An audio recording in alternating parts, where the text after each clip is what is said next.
About 125 more buses will be hitting the road next Tuesday as TSC heads back to school. Gary Killian has been driving buses since the early 90s. He says seeing cars pass his school bus when they shouldn't happens too often. Every day in school session we have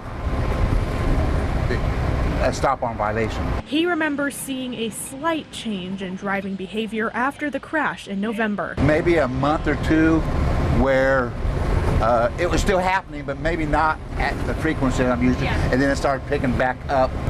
It was almost as if it didn't happen. TSC Transportation Director Greg Hultham says they are using these extra days of summer to get their drivers ready. We stressed safe stop procedures with our drivers.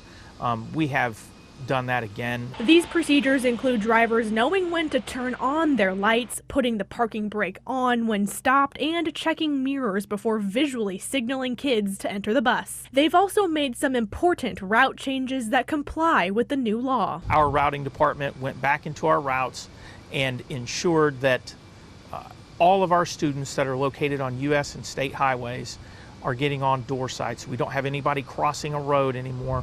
But sometimes even loading door side isn't enough. I have a van, doesn't even try to stop, going 40, 50, that passed me on my right side as she's starting to unload. I'm still rattled about it. The message to drivers: and there's nothing that is that much of an emergency that doesn't require an emergency vehicle for you to need to run a stop arm. Anna Darling, News 18.